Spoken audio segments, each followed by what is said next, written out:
Good evening, ladies and gentlemen, boys and girls. Welcome into another YouTube live show. John Kurtz with you tonight. Little bit early. Hope that's okay. And it's on a Thursday instead of a Wednesday, but I'm making time for you guys because so much is happening. And so much has happened that it's pushed me to the point that I feel like I need to begin the show with an apology. Okay. And that apology, listen up, listen closely. Please make sure you are sitting down for this. That apology is going to be issued toward the SEC. I would like to apologize to the SEC for having generally vilified it as the worst entity in college football these days, the entity doing the most damage to college football and the college sports ecosphere. It is actually the Big Ten. We have found out as Tony Petitti decided to finally speak publicly, finally open his mouth, and all of his pawns also opened their mouths at Big Ten Media Days, namely the coaches.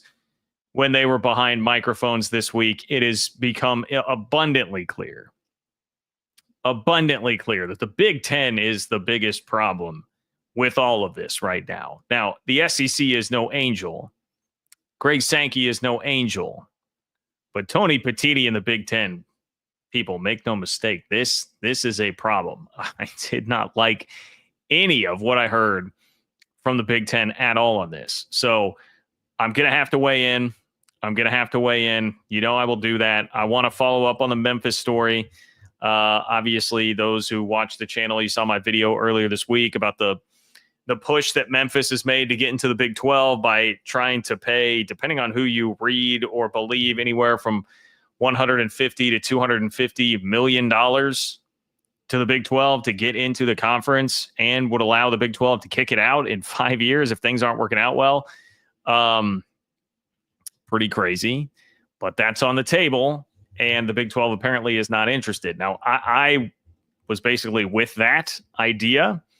That I don't think this really makes a lot of sense for the Big 12, but I got maybe not a ton of pushback, but I got plenty of pushback. There are certainly folks out there who are a fan of adding Memphis to the Big 12. So I did want to address that also. And finally, ACC Media Days going on this week as well. The ACC taking a little bit of a shot. And the person who took a shot at the Big 12 is somebody that I think will resonate quite a bit with Big 12 fans here, particularly those of you that are fans of Big 12 schools in the state of Texas. And it brings up a real conundrum because, honestly, the other thing that we have in concert with that is some pretty big realignment news that's not good for the ACC. So the ACC can never seem to really totally get out of its own way. And unfortunately for them, they have another one of these big stories coming out as they're going through their media days. So I want to touch on those in this live show here. Want to make sure that we get this in. Might be a tiny bit shorter than we typically run these days, but a couple of housekeeping reminders. Please do like the video as you file in here. Please do subscribe to the channel. Many of you who watch the channel are not subscribed. If you just click the subscribe button, helps out the channel a lot. I would appreciate that. Totally free ways to support the channel. You can also fill up the chat. Kim, David, thank you for being here. And it is very good to see both of you. If you want to guarantee that your chat makes it on the show tonight, click the $ below the chat box in order to do that. You can submit a super chat. You can also support the show on Venmo. It is John-Kurtz-4 on Venmo if you'd like to do that. And it's a great way to stay in touch with the show, even if you are not able to make it live. If you're not able to make it live, hit me up at John-Kurtz-4 on Venmo. Leave a question or comment there, and I will kick off the next show with it. And Bob, I'm going to hold off on this. I literally just said I would kick off the next show with it. I'm at least going to kick off the next show by saying Bob left me a comment on Venmo about Memphis, and it will tie in perfectly to that topic, Bob. So I am going to wait. I'm going to wait until I get through the Big Ten topic to get to Memphis, and I will lead into Memphis with what you had to say here because it's very on point to the discussion. So I want to make sure that we do that. John-Kurtz-4 on Venmo. One last reminder here, the anonymous Big 12 player survey is going on right now in my Open for Business Big 12 newsletter. ofbnews.com to subscribe to that. It's ofbnews.com to subscribe to figure out where the players think is the toughest place to play in the Big 12, who they think will win the Big 12, best quarterback in the league. And the one that's going to drop tomorrow is best and worst road locker rooms in the Big 12. So if you want to know who's got the best and worst facilities, more or less, in the league, from the players themselves, make sure you subscribe at ofbnews.com to the Open for Business Big 12 newsletter. Okay. Here we go. Taco. Let's start with Taco here because I see this. It seems like every conference is destroying football except for the Big 12. I would say two conferences seem hell-bent on destroying football. It is the SEC and the Big 10. I don't think I would ever accuse the ACC of trying to destroy college football. The ACC is very much in the mode of the Big 12 and just trying to fight for survival, fight for as much as they can, keeping the college football world together. There are two conferences doing this, but man, the Big 10 is driving the bus more than the SEC. The SEC is just louder and more annoying. I think that's the real message here today. So, look, I think we now know why Big 10 Commissioner Tony Petitti does not speak regularly. We don't hear from him a lot because he led the charge this week at Big 10 Media Days with an embarrassing tirade of comments from both he and his foot soldiers, being the Big 10 coaches, that are just pushing this ridiculous playoff plan. They are so hell-bent on it. They are taking shots at the SEC for a myriad of reasons, many of which are very easily debunked as very silly. Certainly the wrong messengers. It was a bad week for the Big 10. Bad look all the way around. But it's a dangerous week for everybody else that loves college sports, loves college football, does not want to see things ruined. This is something you need to be paying attention to because we need to focus in more of our attention on the Big 10 than what we have been doing so far. Okay? So the comments that were problematic certainly range from the more benign to the much more serious. The more benign stuff is really the scheduling types of things. I mean, these just come across as a little bit silly, to be honest. I mean, we're to the point where not only have I already apologized to the SEC, but the Big 10 is forcing me to really stand up for the SEC here, which, congratulations to Jed Fish and Kurt Signetti for making me do that. Jed Fish, current coach of the Washington Huskies, said, quote, "We are playing in the best conference in the country with the toughest schedule in the country." Look, the SEC strength of schedule talk gets very nauseating, but the SEC is definitely a tougher schedule top to bottom.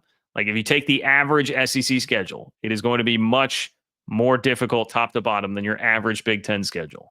The Big 10 is too top heavy. This is very obvious. Too top heavy. Go look at like Indiana's schedule this year. They've got Oregon and Penn State, and then it's like a bunch of blah.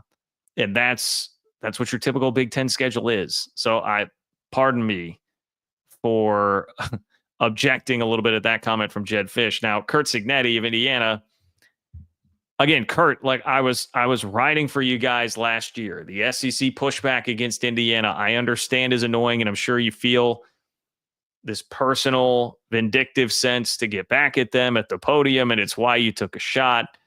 But like, come on, dude. Indiana, who just dropped Virginia to add Kennesaw State to its schedule, said, we figured we would just adopt an SEC scheduling philosophy. They have no Power 4 non-conference opponents through 2029. For the next 4 years, Indiana does not have a single Power 4 non-conference team on its schedule, and Indiana's Kurt Signetti is going to go up there and take shots at the SEC and joke at the SEC. Now, yes, the SEC does play the Kennesaw States of the world, the Nicholls States of the world in Week 11 every single year.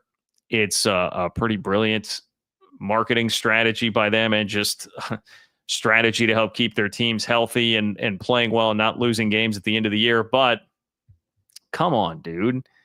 Like, if we need to bust out some numbers here, 6 Big 10 teams don't play a single Power 4 non-conference opponent this year. The SEC has 9 of the top 10 strength of schedule schedules. 9 of the top 10 schedules in strength of schedule, according to the S&P Plus. so far this year. So, I mean, look, I'm not somebody, you got to really, really move me to defend the SEC and be sticking up for the SEC and apologizing toward the conference. But that's what the Big Ten is doing here. Like, what is this? Lincoln Riley was up there today talking about, I should just read you the specific Lincoln Riley quote. He's basically saying, hey, we're not playing Notre Dame. We're ruining one of college football's great rivalries because there are consequences to losing games. And it's like, come on, dude. Like, what? It's so weak. Lincoln Riley said, quote, there are a million reasons why we should adopt the automatic qualifier model. And he cited the continuation of the rivalry with Notre Dame as a reason why. So Lincoln Riley wants to not have to worry about losing games, doesn't want consequences for losing games, wants that game against Notre Dame to be much more meaningless because the consequences of losing it won't really matter that much. And that's why we need to go with Commissioner Petitti's playoff. It's terrible, man. It's terrible. Oh, and we have this too. This is not scheduling related, but I had to chuckle at this one. Dan Lanning of Oregon. Dan Lanning asked if there needs to be a crackdown on tampering. Quote, yes, there have to be consequences to those actions. If not, there will be actions like that. Now, I guess in fairness, Dan Lanning was asked a question directly about that, but there's not a single coach in college football I've heard about tampering more than Dan Lanning at Oregon, right? Arizona State fans obviously remember Sam Levitt. Dan, come on, bro. I had to hit him with the hot dog meme. We're all trying to find the guy who did this. Dan, what are you doing, buddy? What are you doing with that? But now let's get to the real meat on the bone, okay? That stuff is a little more innocuous, a little more benign. This stuff is malignant as hell, okay? Here's probably the quote that's generated the most interest from Tony Petitti. He said, quote, if you are 6-3 in the Big Ten, I would argue that's a great record. If you stumbled in a non-conference game, I don't know why that disqualifies you. So there are two things there. One, if you are 6-3 in the Big Ten, I would argue that's a great record. Dude, 6-3 in the Big Ten, because it is top heavy, is, as a Big 12 fan, that makes me so bleeping angry, because for as much crap as the Big 12 would get for its scheduling, a Big 12 team going through with like 1 or 2 losses in a Big 12 schedule is going to be more difficult than going 6-3 in the Big 10 with most teams' schedules. Yes, there will be an Ohio State, an Oregon, a Penn State. There'd be like 2 of the 3 on that schedule. Then maybe you slip up against somebody else. Everything else on that schedule is going to be immensely winnable. Immensely winnable. And if you strip out the top 2 or 3 teams on every Big 10 schedule and then say, what's the rest look like? It will be worse than what a Big 12 schedule is going to be. Okay, so that drives me insane to throw that out there like, oh, this would be great. Now, if the SEC wants to say that, they at least still have more of an argument. You could still have a really quality win or 2 over somebody in the SEC if you went 6-3. That is not true in the Big 10. That is infuriating. And not only that, he's adding on top of that, if you stumbled in a non-conference game, I don't know why that disqualifies you. Like both of those statements, he's saying like, hey, 8-4 Big 10 teams should be in the playoff. That is, I mean, nobody wants to see that. No, not a soul wants to see an 8-4 Big 10 team in the playoff. Boy, the kids like to say mid. And if you go to urbandictionary.com and you look up mid, you're going to find a bunch of links to schedules and results pages of 8-4 Big 10 teams. It does not get more mid than that, because you can roll through and beat Nebraska and, right now, Wisconsin and Northwestern and Purdue and Maryland and Michigan State. And you can roll up a bunch of wins against teams without a winning record. I mean, it is very easy to go 8-4 in the Big 10 without a win over a team with a winning record. I mean, I feel like this is the Iowa path. What this is advocating for Iowa to make the playoff every year. Lose at home to Iowa State, lose 3 games to Big 10 contenders, like top 10 or 15 teams. Well, probably lose 2, lose 1 to a decent Big 10 team, and then beat a bunch of sub 500 Big 10 teams. bam, you're 8-4, and Tony Petitti is saying that's a team that should be in the playoff. And this whole idea, hey, well, one game, I mean, that shouldn't tank you. Now, this is really an argument against having a 12-team playoff period, but like part of the allure and the whole thing with college football has been one game means a whole lot.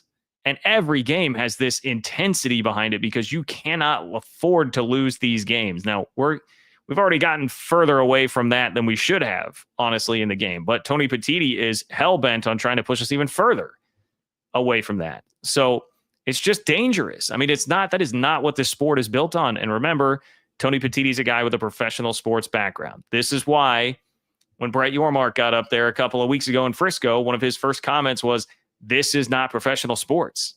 College sports is different. And people will talk a lot of what on Brett Yormark for who he is, and he's not. He's out a city slicker kind of guy from outside of the college sports world.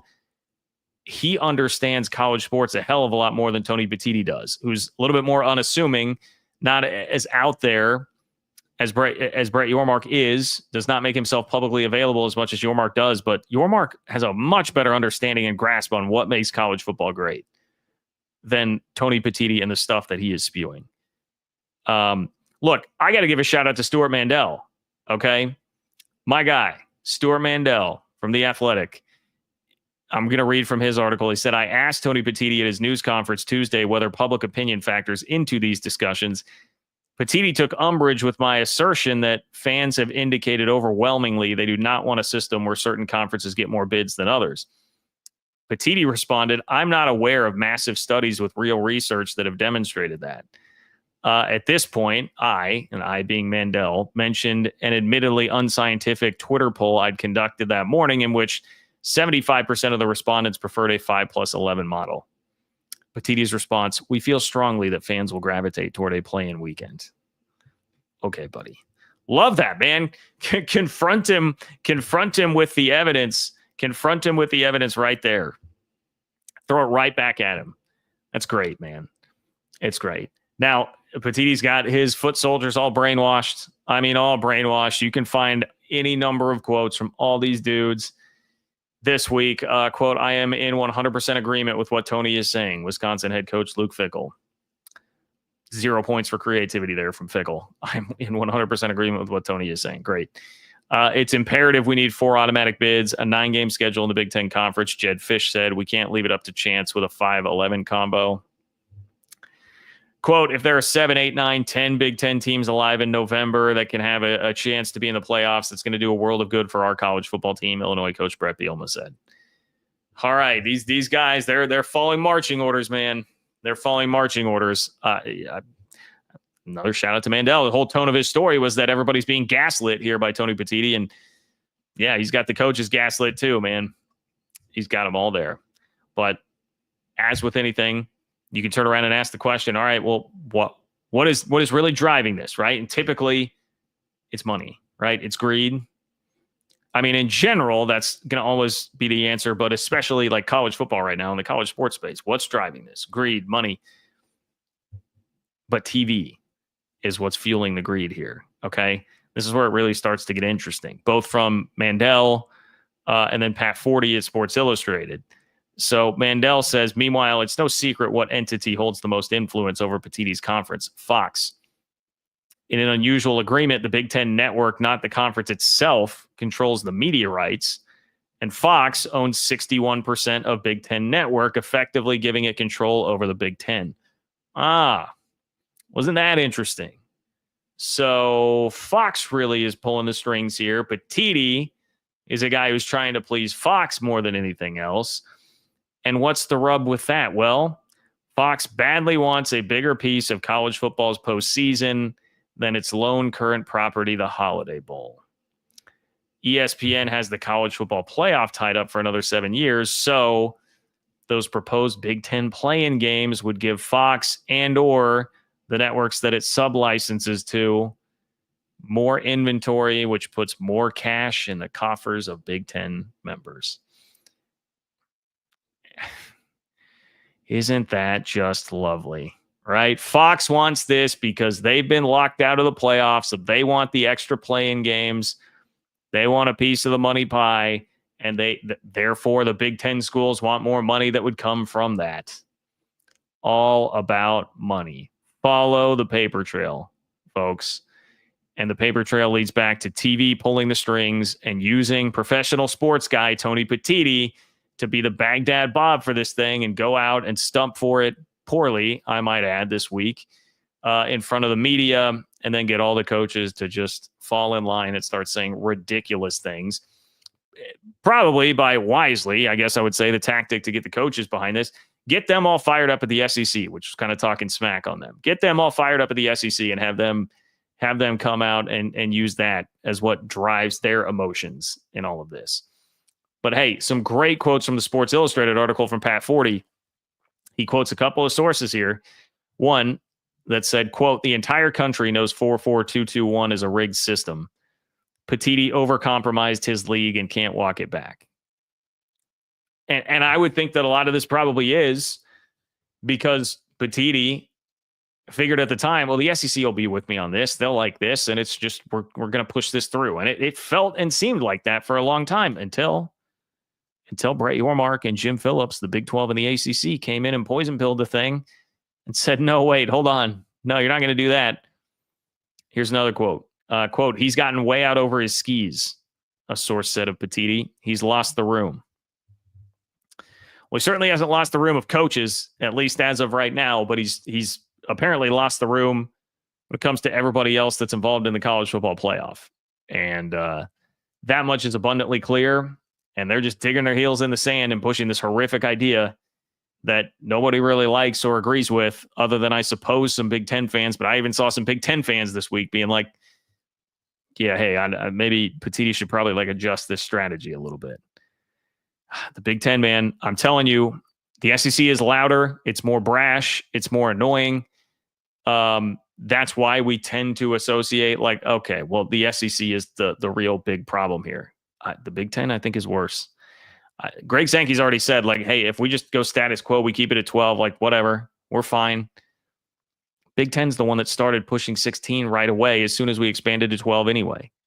Big Ten has Fox pulling the puppet strings, using a guy who doesn't even understand college sports as the one to try and execute everything as a commissioner. A guy who, by the way, it was pointed out to me, Brett McMurphy had quoted a source when Petitti was hired. Someone compared him to George Kliavkov, and it was not meant as a compliment, was Brett McMurphy's words. I'm just laying that out there, guys. This seems very Kliavkov-esque. Very Kliavkov-esque, what we're hearing out of Tony Petitti. Now, he's got a better hand to play because of his he was born on third base, whereas Kliavkov was not.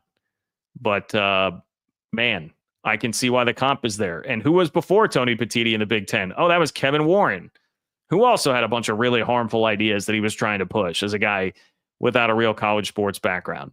The Big Ten is the most destructive force when we're talking about conferences in college football. The Big Ten is absolutely the more destructive force of the two between the SEC and the Big Ten. Okay? That much has been made abundantly clear this week. And my opinion on Tony Petitti has absolutely changed. I can see why he just shut the hell up for a long time, because he did not make himself look very good this week. Okay. Appreciate all of you guys for being here. Please do like the video. Please do subscribe to the channel. Very easy, free ways to support. You can also subscribe to the Open for Business Big 12 newsletter, ofbnews.com. ofbnews.com in order to subscribe to that. If you want the Big 12 Anonymous Player Survey, which is being trickled out this week, got one coming out tomorrow. You want to know who has the best and worst facilities in the Big 12 according to the players. You will find that out in the Open for Business Big 12 newsletter. Join 4,900 plus other Big 12 fans who read Open for Business, and appreciate everybody who has supported me along the way with that. John-Kurtz-4 on Venmo. If you are not watching live and you want to drop me a question or comment there, I will get to it on the next show if you do that, so you can still be a part of the conversation. And of course, everybody that's in the chat, appreciate you being here. But if you want to guarantee that your question or comment makes it on the show tonight, you can click the $ below the chat box in order to do that. Click the $ below the chat box, submit a super chat. Appreciate everybody who does that. Sorry if you can hear the thunder in the background. We're starting to get some storms here in the Kansas City area. I feel like that's been happening a lot here as of late. Okay, so I got to get to this from Bob because it leads perfectly into the next question, which is about Memphis. Hopefully you guys caught the Memphis video that I did earlier this week when the news broke on Monday. But Bob says, John Kurtz 4 on Venmo, yes to scheduling Memphis out of conference in football and basketball. No to adding Memphis as a member. Wow. So Bob says the on-field behavior at the 2014 Miami Beach Bowl still leaves a bad aftertaste in my mouth. I had completely forgotten about that. I think some others would also, look, Memphis basketball has had a lot of wide-ranging issues all over the place. It always seems a mess is probably too strong, but it always seems volatile. Let's say volatile. Memphis basketball has always seemed a little volatile. But that would be one of the things that I'm sure Brett Yormark would like about the Memphis addition if it were to happen, is their basketball program obviously does have some real success to it. So Bob says schedule them in the non-con. Don't actually add them as a member. There have been plenty of people who have given me some pushback that do want to add Memphis as a member. So you've now had your chance to weigh in. I said on Monday, I am impressed by Memphis's offer, but I am against adding them to the conference right now. But I have gotten some pushback. I understand with people having a chance to weigh in that there are going to be differing opinions on this. And let's go over some of what I am hearing, the pushback, and we'll see if I reconsider it all. Let's see if this pushes me off my position at all. Let's reset with the details here. If you are not remembering the specifics of Memphis's candidacy, it does seem like this is all an exercise that's not going to net much of a result either way for Memphis. That, like, they're probably not getting in. It depends on who you read, whether it was Dellinger or Brett McMurphy, as to whether it was like definitive that the Big 12 had said no. It at least, I guess, look, Memphis had that tweet, which was funny. Memphis had that tweet that they put out late in the day on Monday that said, we are committed members to the AAC. It was funny. I'll give them that. Like, I understand why it happened, but everybody also got a nice laugh out of it. Like, come on, that's pretty funny. You're trying to pay $250 million, upwards of that, just to get out of the current league that you're in. But hey, that's how the game goes. Memphis presented the Big 12 with what they were calling a no-risk concept. Memphis would take zero financial distribution from the Big 12 for 5 years. So they're not going to take a dime of the TV money or any of the revenue that gets paid out on an annual basis to any of the other schools. Plus, they would supply at least $150 million. Some reports were saying up to $250 million in sponsorship dollars over those 5 years. And then if the Big 12 deemed after 5 years that Memphis wasn't bringing enough value, they could just kick them out of the conference. So that was the deal. This was like the SMU ACC deal on steroids, is what Memphis was trying to do here. So now, I don't know. It really is interesting how the numbers differed so much, because then Dellinger goes on to say a membership offer to the league that's expected to be as high as $200 million over the next 5 years. Like, does that include the fact that you're not giving them the payout? I don't know. Anyway, $150 to $250 million, depending on who you believe. A bunch of money. It would have broken down to like $2 or $3 million per school per year, I believe, on that, which is certainly not nothing. It's also not like life-changing money. If we use an analogy, it's not like you're winning the Powerball with $100 million. You might be the guy that wins, 20, 30, 40 grand, something like that. Think about how much that could change your life, as opposed to like the 100 million, something like that would, in this analogy, be equitable to legitimately closing ground on the Big Ten of the SEC. It's not going to do that. So this is not life-changing money. Let's be clear on that. Now, I'm not trying to poo-poo the idea of Memphis stepping up and bringing that much money, 9 figures in sponsorship dollars, to the table. It is impressive. None of this is meant to be disrespectful to Memphis. I have respect for their football program, which has been very solid. I'm not here to try and run down Memphis at all. There is, before I get into, I guess, the pushback, my pretty simple take was, I just don't think the Big 12 can take the perception hit of adding another G5 school, especially when the G5 schools that were added a couple of years ago have really struggled. I mean, there's no real way to sugarcoat that. BYU has had success. They were an independent. They were not a G5 school. They were not an AAC school. And that's the other thing. There were schools that directly came from the AAC. And I think a lot of people looked at UCF a similar way to some of the pushback that I'm hearing from pro Memphis folks. Like, I think we looked at UCF's football program in a largely similar manner to Memphis's, and look at what UCF has really struggled its first 2 years in the Big 12. That's not helping the case here. But it's really the perception thing. I mean, I can't remember if I said this on the video the other day. My apologies if I did. But I was listening to Bud Elliott on the Cover 3 the other day, and he was saying Jim Phillips actually should have been advocating for a 4-4-3-1-1 playoff proposal, because using his blue chip ratio, which shows schools that have 50% of their roster made up of 4- or 5-star prospects, the ACC has 3, the Big 12 has 0, and the Big 12 doesn't have anybody even close.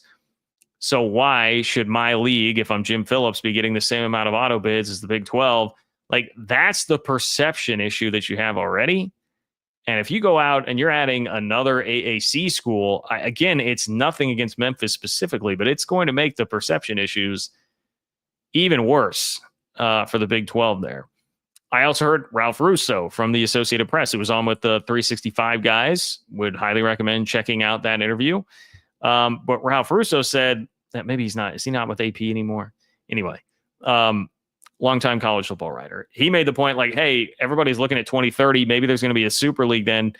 You don't want to, it's kind of the other end of the spectrum. If Memphis is really good, you don't want to be the ones that helped elevate them, and then their competition in trying to make it into the next iteration of whatever college football is going to be. Now, I wouldn't think about that as strongly, but some of that is because, again, I've seen how much the AAC schools have struggled in trying to get up and going since coming in. So the case that I've basically seen from people who are pushing back against this are saying like, hey, man, that football program is actually pretty salty, and they bring a really nice basketball program, which we know is important to Brett Yormark, and the extra money is just an added incentive, and there's literally zero risk in 5 years. Why would you do that? I had on the original YouTube video I posted, former Memphis football player who said, I was there from 17 to 21. During that time span, we beat Ole Miss, we beat Mississippi State, we beat UCLA, we beat Cincinnati twice, we made the Cotton Bowl, all that in my 5 years in the program. Like, that's a good football program. If we go look at, let's look at Memphis football year by year here. Obviously, they had a really good run with Mike Norvell when he was there, but it has still been solid with Ryan Silverfield. I mean, 8, 6, and 7 wins, but then 10 and 11 the last couple of years. In the last decade, they have 4 double-digit win seasons. They've got a 12-win season. That was the aforementioned Cotton Bowl year in 2019 when they went 12-2. They have been to a bowl game in 1, 2, 3, 4, 5, 6, 7, 8, 9, 10, 11. 11 of the last 12 years, they've been to a bowl game. It's been a nice run. Justin Fuente, Mike Norvell, Ryan Silverfield, the former 2 of those coaches got Power 4 jobs. So, yeah, Memphis, and clearly they are investing. They have sponsors in their back pocket. There is a big financial motivation, which brings out some of the similarities to an SMU. I get it. Like, if we were starting up, this is a dangerous conversation probably to have, but if we were starting from zero here, like back to Hateful Eight, and the Big 12 needs to add some teams, if you were doing it again here and you were just looking at, all right, football programs specifically, who would you be taking here? I mean, Memphis would have a solid case, I think, against many of those. But then again, at the same time, and this is where I kind of played devil's advocate to those who are playing devil's advocate to me, I kind of come back to my own side. Like, I mean, Cincinnati had made the playoff. Now, I know they lost the coach, but you were taking Cincinnati right off of a 4-team playoff appearance. Like that. Look, Memphis has not been to that height. Cincinnati had. UCF had the unbeaten season in 2017. UCF had been to a higher high than what Memphis had there. So, Houston had some real moments there when Tom Herman was there where they popped up. So I get the case for Memphis there with Memphis football, but I do sense some similarities there too. And UCF fans, I love you, but UCF had this real brash confidence coming into the Big 12. And some of what I sensed from the Memphis contingent there was like this level of confidence like that, where I'm like, man, that seems like stuff that we kind of already heard, and we saw how that actually worked when they got to the Big 12. So I would still have my concerns. I think it's a risk probably not worth taking if I were the Big 12 right now, but I do get that Memphis made it a compelling case, and that's why, according to the reports, that's why it's something that the Big 12 considered for weeks, which tells you all you need to know about like how strong the case actually was, because this is kind of out of nowhere. There's no other, at least to my knowledge, like team that was being considered. It's not like you're adding a couple of teams at the same time to make this, I just don't think the Big 12, with how we've seen, look, they just had to ditch their own media poll because of perception issues. I just don't think you can take in another G5 school when that's the situation you're in. A couple things here. Justin, I'm going to get to you in just a moment. Yeah, well, you know what, Justin, I'll do yours first here because it fits more. And Justin, I appreciate you. And it's a super chat. Justin, you're a gentleman and a scholar. I appreciate you. Thank you, my friend. Justin says, what if Memphis comes into the Big 12 and wins it in both football and men's basketball first year? Then the media spins it as a G5 came in and won year one. Could hurt how people view the Big 12. UCF sucks. Justin, it's been a minute, man. You used to be the one always getting in there with the buzzer beaters with the UCF sucks. Hope you're doing well, Justin. Yeah, that definitely could hurt the perception. Now, I think the odds of that are very slim to none, but I say that. I would have said the very same thing about Arizona State last year, who was 3-9. Like, that's not going to happen. And they did pop in and win. So yes, there is that risk too. I think that's probably one that less people are thinking of, but I gotta be honest with you. It's obviously something that's not totally out of the realm of possibility after what we saw last year. So that's the blessing and the curse of the Big 12, right? That's an interesting point. That's a very interesting point. Like these are the kinds of points I want from you guys. I want to create an interesting discussion. And that's really good stuff, Justin. That's good stuff. Thank you, my friend. All right, Billy the Kid. I wanted to address this. Billy the Kid, your headline is extremely distasteful. Nothing like creating enemies. Billy the Kid, who's creating enemies here? Who's creating enemies? It's literally the Big Ten against the entire rest of the college football world. They're creating enemies on behalf of Fox and the almighty dollar. If we're creating enemies here, I would say that it's the SEC and the Big Ten that have certainly created the enemies. Billy, what creates enemies more? Would it be stealing away Texas and Oklahoma? Would it be destroying the entire Pac-12 by taking Washington, Oregon, USC, and UCLA? Or would it be me getting all choked up and writing a headline that says Big Ten launches its plan to ruin college football this week? What's going to create more enemies there? Because I think maybe destroying a 100-plus-year-old conference, which was precipitated by, yes, Tony Petitti's predecessor, but still the Big Ten that keeps hiring these guys, Kevin Warren and then Tony Petitti, that are literally doing destructive things in the college football world. This is what kills me. Like, SEC and Big Ten, Fox and ESPN have been leading this charge for years now to really tear up the game and leave places like the Big 12 in total limbo and in survival mode. And then when the Big 12 acts in kind, acts like an animal that's in survival mode, fighting for what we all love, then it's like, oh, well, why are you guys being so like rowdy and mean and nasty? And like, why would you react like that? What in the hell do you expect us to do? I call it like I see it, man. I call it like I see it. And by the way, I'm not the only one. Go read Pat Forty in Sports Illustrated. Go read Stuart Mandel in The Athletic, who wrote an entire article about Tony Petitti gaslighting the entire college football world. Tell all of us then that we're writing extremely distasteful headlines. Or maybe, Billy, maybe go talk to Tony Petitti and tell him to stop being a lackey for college football. Tell him to cut those strings that are pulling him from up above. Remember the In Sync bye, bye, bye video where they're just all, tell him to cut those strings and stop being a freaking puppet for TV. Maybe do that. Maybe that's where your time would be better spent. Just my thoughts.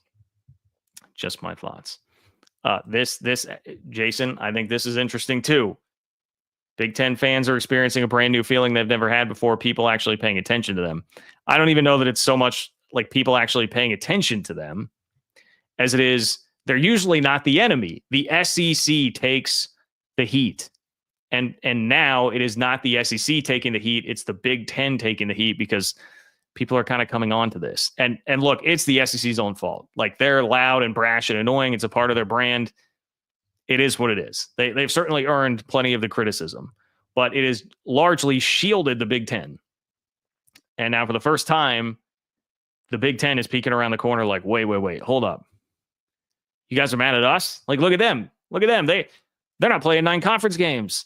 They're making fun of ours. Yeah, we're just adopting an SEC scheduling philosophy. They're the real evil. Like, ESPN props them up. You guys go ahead. Why are we not send the pitchforks that way?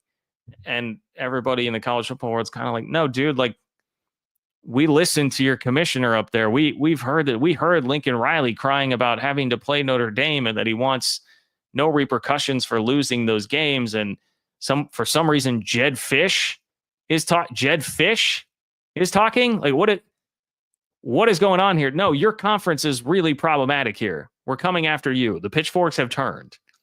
And the Big Ten is not used to that. Big Ten obviously does not like that. And that's why you're seeing this reaction. So you're definitely onto something there, Jason. You're definitely onto something there. Look, Billy the Kid, Billy, this is kind of the deal, right? You played the moral card, the moral high ground card, and then you turn around and say Big Ten's on top, crushing the Big 12 is the goal. You seemed very concerned for world peace a moment ago and very judgmental. And it only took you about 5 minutes to turn that around and do the exact same thing I'm doing, except even more meritless, just a more purely emotional reaction to all of this. So Billy, my guy, let's just cut the crap here. Okay. You can be a Big Ten fan and disagree. That's fine. But if I don't like playing the moral high ground thing and then turning around and just doing the exact same thing. All right.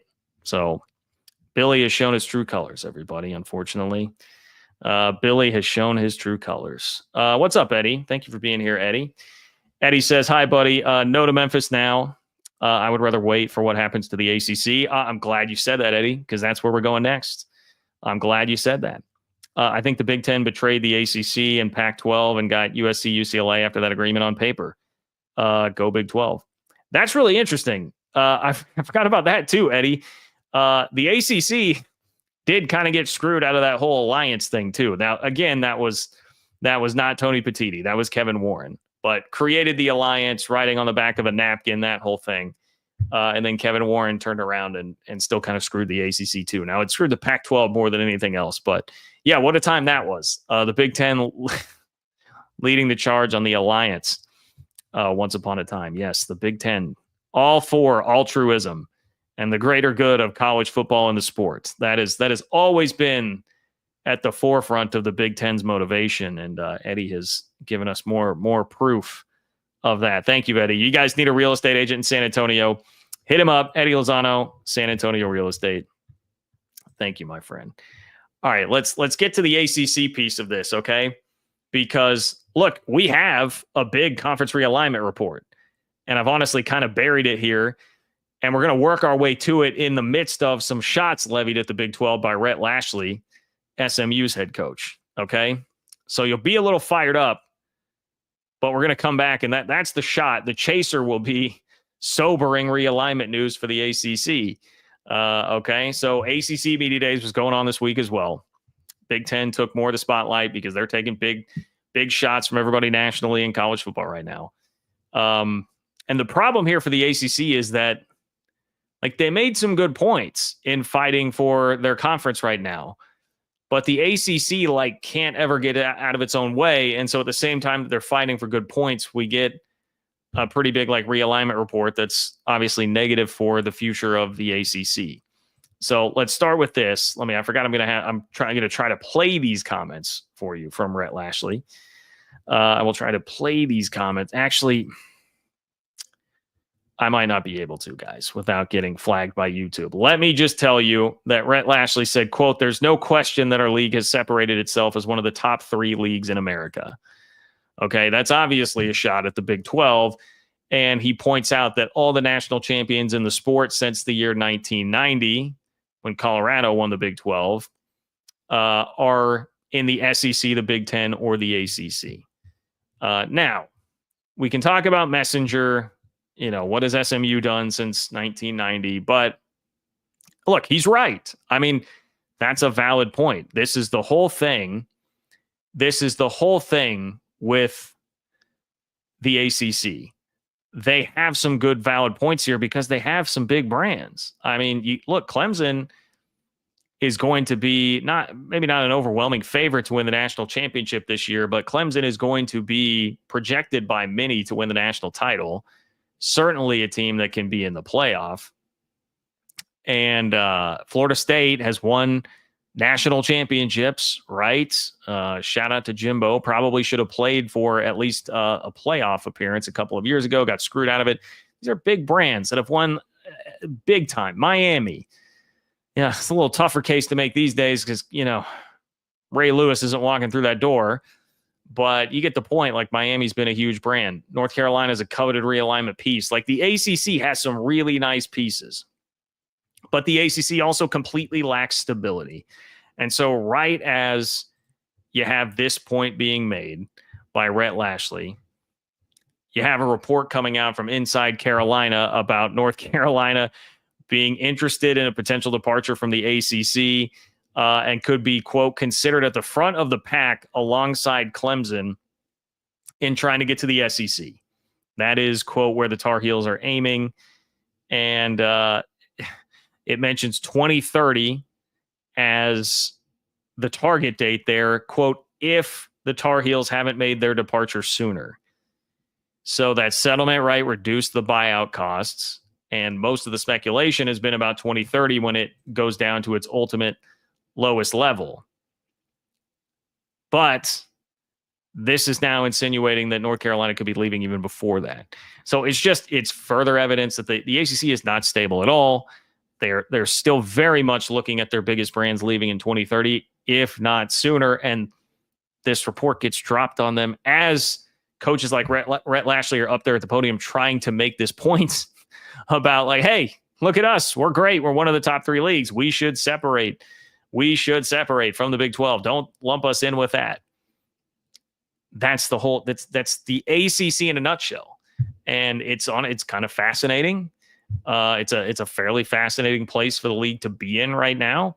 You could also just point to their unequal revenue sharing that's going on right now as a lever of instability, because it definitely is. Anybody in the Big 12 knows how that has worked in the past. It's typically not something that keeps your conference very stable.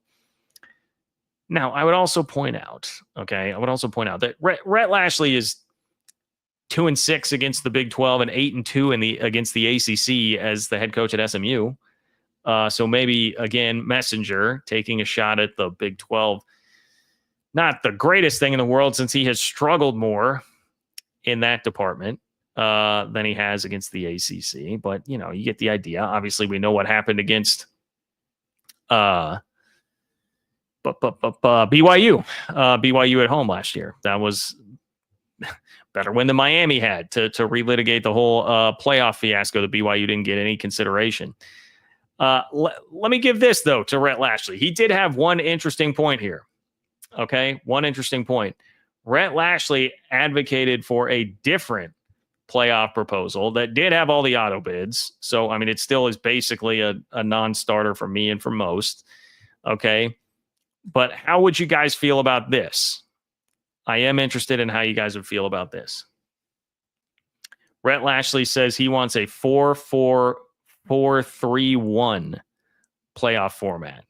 So that is a 16-team playoff that would have 4 auto bids for the Big Ten, 4 for the SEC, 4 for the ACC, 3 for the Big 12, and 1 for a G5. And Notre Dame would have access to one of those 4 ACC spots. So if you think that Notre Dame would be in the top 16 most years, then it kind of is like a 4-4-3-3-1. It's like a slight bump to the ACC over the Big 12 there. But you would get 3 auto bids for the Big 12 and 4 for the ACC, 4 for everybody else.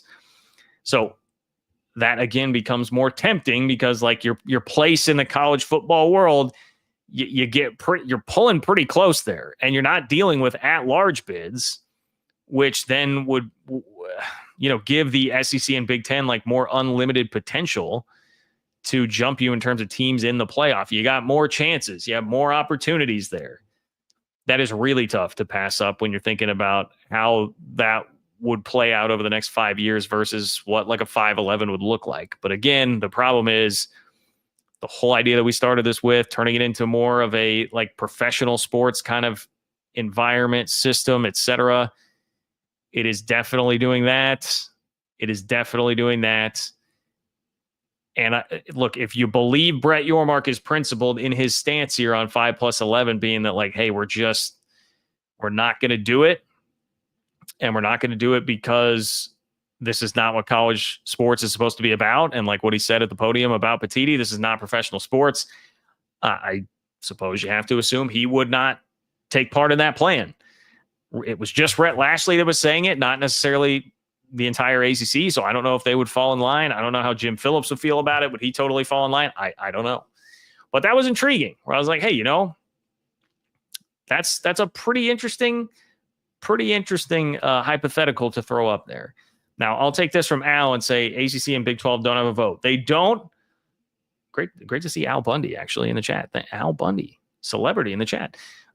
They don't technically have a vote. You are correct. But one of the things that's been threatened is legal action from the ACC and the Big 12 if the SEC and Big 10 didn't abide by, I forget the specific wording in the contract, but basically they have to give them legitimate input and they have to be a part of discussions and give legitimate input to everybody else. And there's been threatened legal action if the 4-4-2-2 thing was just going to be shoved down everybody's throat, and to say that, hey, Big 12 and ACC didn't get a fair shot at actually impacting the discussion. So I think that is at least open the door for a little bit more influence from the ACC and Big 12, even if they don't have that actual theoretical voting power. They don't have it's not written out that they get a vote. You are correct. I just wanted to make sure and clarify that. And you may well have been aware of that too, Al, but I just wanted to make sure that you were aware of that. So anyway, in conclusion, the ACC is in a weird spot. We just get more and more confirmation every day, like that Inside Carolina report, that the big brands are going to be gone. Next question becomes, do they hold up? Do they stay together after that? If you guys watched my, actually, I don't know that one's come out yet. I've got another video with TJ Pittenger from College Sports Addiction and Double Fries No Slaw, big Florida State guy. You should go check out his College Football Addiction channel, by the way, even if you're not a Florida State fan, that's all college football. But he was really making the point that, like, hey, ACC could actually stick together, especially if they're going to keep the unequal revenue sharing. Then your second tier brands could become your first tier brands and maybe make more money there than they would in the Big 12. Creates an interesting scenario if and when those big brands leave the ACC as to what everybody else would do. Would they keep the conference together or not? So that was enough to make me think, hey, I mean, maybe there's a better chance of the ACC surviving. But then at that point, we're definitely down to okay, the Big 12 may well be in better position as a conference for sure then if all those big brands are leaving. So that to me was probably the most interesting piece of ACC Media Days. Let's close out with Eddie, and then I got to run here, guys. But Eddie says, I think that if Houston, Cincinnati, or UCF going into the first year in the Big 12 and make the conference championship game, the college football world would have laughed at us. That is what SMU did in the ACC. What does it say about the ACC? Boy, you guys are creating a good discussion here, because it was Justin earlier that said, hey, if if Memphis hopped into the Big 12 and won it or made the championship game in the first year, like people would be taking shots at the Big 12 saying it's not a good league and laughing at it. But man, I mean, yeah, SMU gets to the championship game first year in the ACC. Haven't heard a lot of that. Probably helped that Clemson won it and that Clemson was then in the playoff, and that's an established brand, and that it was a multi-bid league. You know, maybe if Memphis made it and the Big 12 got 2 teams in, that would soften the blow and it would be treated a little bit differently. But that's a good point, Eddie. Perception issues. Again, perception issues. They plague the Big 12 for sure. They absolutely do. Good stuff, Eddie. Thank you, my friend. Thank you for your support. Thank you for being here. Thank you, everybody, for fitting me in on a Thursday at an earlier time. Everything a little bit different about this, but the flexibility is appreciated. Fun show. We had some good stuff to talk about today, and hopefully more on Sunday. Hopefully more coming up on Sunday. Take care, everybody. Subscribe to the Open for Business Big 12 newsletter, ofbnews.com. Like the video, subscribe to the channel. All that stuff really helps. Appreciate all of you guys. Buzzer beater from Justin, the buzzer beater king himself. What about a 4-3-4-3-2? Each Power 4 team or league gets 3 auto bids, but we get the 4th place Big 10 team versus 4th place SEC team for 1 spot. 4th. Also very interesting. I mean, look, again, I think it comes down to, Justin, these are all like plans that I could get way more behind if we're resigned to doing that to the sport and to college football. But I don't know that that's what we would really want to do. Again, I think that's another one that would have to, if you are Brett Yormark, you got to really consider, man. You got to really consider. Yeah, it's very creative. There's been talk of like the 4-4-2-2, like plus, or like 4-4-3-2, but it's like the Big 12 and ACC play for the 5th combined bid between the 2 leagues. Any of that stuff like is fine, and it makes it a little better and a little bit easier to stomach. But still, it goes against this whole general idea of are you trying to make this more like the NFL? And taking away some meaning from the regular season. I didn't even really get into the regular season rant, which is just, I mean, the regular season is such an important, I mean, that is what really still is the most important thing in college football. And we have to talk about the playoffs so much because of how much it drives the conversation in the sport. But it's really sad. Like the regular season is what makes college football great. Anyway, Justin, appreciate that. Thank you, everybody. Boy, Steele. These Utah fans, man. Are we still doing this, Utah? We still doing this? We're still talking smack on it. Steele, I would love in the last couple of seconds here. I'll leave the chat going while I get ready to leave the house here. But your team went 5-7 in the Powder Puff League then last year. Like what are we doing here? Utah went 5-7 in the Powder Puff League. Your thoughts, comment. I'll do the horrible reporter question. Steele, yes, John Kurtz from John Kurtz on YouTube in the Open for Business Big 12 newsletter. Could you talk about Utah going 5-7 in the Powder Puff League last year? That's the question. Now I will anxiously await your response here, Steele.